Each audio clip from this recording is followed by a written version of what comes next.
Salut tout le monde, c'est Léo, bienvenue dans cette nouvelle vidéo et aujourd'hui je vais vous montrer comment on fait une facture en 2026 quand on est auto-entrepreneur. Dans cette vidéo, je vais te donner un modèle simple, les pièges à éviter, toutes les choses qui sont obligatoires et ce modèle que je vais te présenter, tu pourras toi le réutiliser également en moins de 2 minutes pour ton activité. Ce qu'il faut savoir, c'est qu'une facture, c'est pas simplement un PDF, c'est un document légal. Et sur ce document, si tu oublies des informations, tu peux te retrouver avec des impayés et dans le pire des cas, tu peux te retrouver avec des problèmes en cas de contrôle, notamment de l'URSSAF. En auto-entreprise, tu dois être capable de justifier toutes tes ventes ou toutes tes prestations, donc c'est pour ça que les factures sont super importantes. Et ces factures, elles doivent être lisibles, complètes, numérotées et archivées.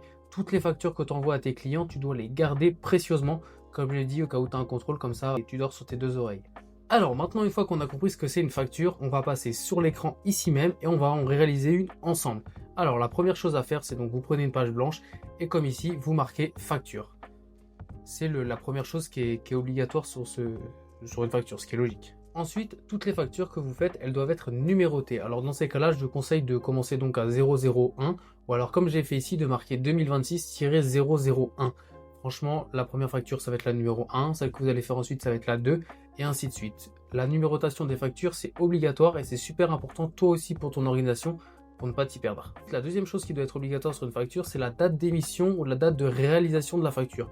C'est-à-dire qu'aujourd'hui, à l'heure où je tourne cette vidéo, on est le 4 février 2026. Je marque la date d'émission juste ici. Ça veut dire qu'aujourd'hui, j'envoie la facture à mon client. Troisième chose qui doit être obligatoire, c'est le nom et vos coordonnées. Donc ici, vous mettez votre nom, prénom. Ensuite, en dessous, vous mettez l'adresse de l'entreprise, le SIRE ou le SIRN, comme vous voulez, le code APE et ainsi votre statut. Si vous êtes statut entrepreneur, vous marquez tout simplement auto-entrepreneur. Pour l'étape suivante, il faut donc mettre les coordonnées du client. Pour ma part, moi je les mets en bas. Donc ici, vous pouvez marquer facturer à et ensuite vous mettez le nom, prénom de l'entreprise ou alors le nom de l'entreprise si c'est directement une entreprise, ainsi que l'adresse et le SIRE ou le SIREN.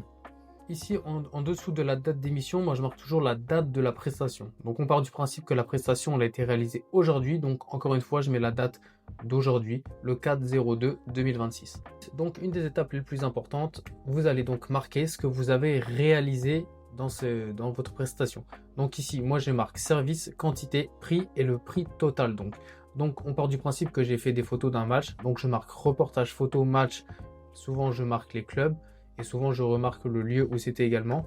La quantité, j'ai fait un match, mon prix est de 150 euros, donc le prix total est de 150 euros pour cette prestation. Une fois que vous avez marqué toutes vos prestations, vous allez donc marquer le total à payer. Donc ici c'est 150 euros, le prix total.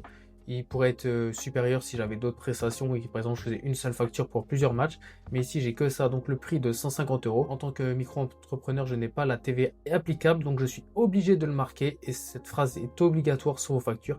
TVA non applicable, article 293B du CGI. Cette phrase, vous êtes obligé de l'avoir si vous n'avez pas la TVA en dessous de votre prix total à payer et elle est obligatoirement sur votre facture, autrement la facture elle est nulle.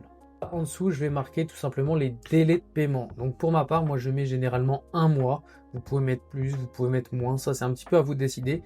Donc c'est pour ça, aujourd'hui, on est le 4 février. Donc j'ai marqué à payer avant le 4 mars 2026. Donc je laisse régulièrement un mois à mes clients pour me payer. Je trouve qu'un mois, c'est quand même raisonnable. Et il ne faut pas non plus abuser. Il ne faut pas non plus leur laisser le choix de payer quand ils veulent. Il faut vraiment laisser un temps imparti et un mois pour moi, les entreprises ont largement le temps de payer.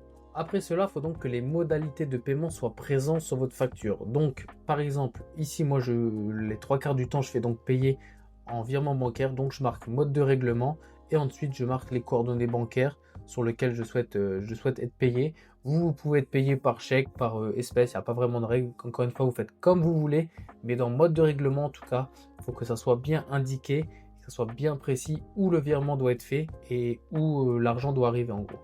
Ce qu'il ne faut pas oublier pour le mode de règlement, c'est qu'en France, si je ne dis pas de bêtises, les transactions de plus de 1000 euros en espèces sont interdites. Donc si vous avez une facture qui coûte plus de 1000 euros, vous ne pourrez pas imposer à votre client ou le client ne peut pas vous proposer de payer entièrement votre facture à plus de 1000 euros en espèces. Vous serez obligé de marquer par exemple mode de règlement en espèces 1000 euros plus 200 euros en virement bancaire si votre facture est à 1200 euros par exemple. Une fois que tout ça est noté, moi en dessous je rajoute une phrase qui est légalement obligatoire également, ce sont les pénalités de retard. Alors moi j'ai écrit tout ce petit pavé qui est pas simple à trouver, mais en gros quand le client dépasse les délais de paiement qui sont donc pour moi de 1 mois, il a 2,06% de majoration plus 40 euros d'indemnité forfaitaire. Donc ça, c'est quelque chose qui est également obligatoire. Le client, il ne peut pas refuser de les payer, sachant que de base, en plus, c'est déjà présent sur votre facture. Et donc, voilà, on arrive à la fin de cette facture. Donc, il y a pas mal de petites choses qui sont obligatoires. Moi, j'ai mis tout ce qui est obligatoire. Vous pouvez toujours rajouter des choses. Vous pouvez mettre des petites photos, avoir un design un petit peu sympa. Moi, je l'ai fait sur une feuille blanche pour que vous puissiez bien voir à quoi ça ressemble. Vous pouvez donc screen cette facture et la réutiliser comme vous le souhaitez. Vous pouvez retrouver dans la description toutes les étapes et tous les éléments qui sont obligatoires. Mais franchement, une fois que vous avez tout ça, normalement, légalement, vous êtes tranquille. S'il manque des choses, comme je l'ai dit, vous pouvez vous retrouver avec des factures impayées de la part de vos clients. Et s'il y a également un contrôle de l'URSSAF qui vient contrôler votre auto-entreprise, pardon, ça risque d'être un petit peu compliqué. Là, vous avez une facture qui est simple, qui est claire, elle est blanche. Faut pas non plus mettre trop de trucs sur vos factures, que ça soit bien lisible. Faut dans tous les cas que ça soit clair et lisible, qu'il n'y ait pas de place au doute, que le client qui reçoit ça, il sache bien quel montant il doit vous payer, où est-ce qu'il doit envoyer l'argent, la deadline. Toutes ces choses sont obligatoires et doivent être bien présentes sur votre facture. Ici, la facture, j'ai fait le choix de la faire sur une page blanche, mais vous pouvez également la faire manuellement sur un carnet. Je sais que dans des magasins de bureautique, il existe des carnets où vous pouvez les écrire à la main et les faire à la main. Moi, je l'ai fait ici. Vous pouvez également le faire sur des logiciels de facturation. Après, j'imagine que c'est payant. Après, voilà, encore une fois, chacun fait comme il veut, du moment que toutes les informations sont présentes et que rien n'est oublié. On arrive à la fin de cette petite vidéo, j'espère qu'elle vous a plu. C'était une vidéo qui était pas mal demandée, comment faire une facture. C'est vrai, quand on débute, c'est toujours un petit peu compliqué de savoir ce qu'il faut mettre et ce qu'il ne faut pas mettre dans une facture. J'espère que j'ai répondu à toutes vos questions. N'hésitez pas, encore une fois, dans la description, il y a tous les éléments qui doivent être obligatoires dans votre facture. Donc n'hésitez pas à aller voir cette description pour ne rien oublier. Également, je vous encourage à faire un screen de cette petite facture. Elle n'est pas vraiment très belle, mais au moins, elle peut vous aider, surtout si vous débutez. N'hésitez pas à liker cette vidéo et à vous abonner. Franchement, cette petite chaîne YouTube, elle progresse pas mal. J'en suis très content. Si vous avez des questions, l'espace commentaire est fait pour ça. Je répondrai à tous les commentaires comme je fais sous toutes mes vidéos. Je réponds à tout le monde. Si vous avez des questions, donc n'hésitez pas. Moi, il me reste juste à vous souhaiter une bonne fin de journée et à vous dire à la prochaine. Ciao, ciao.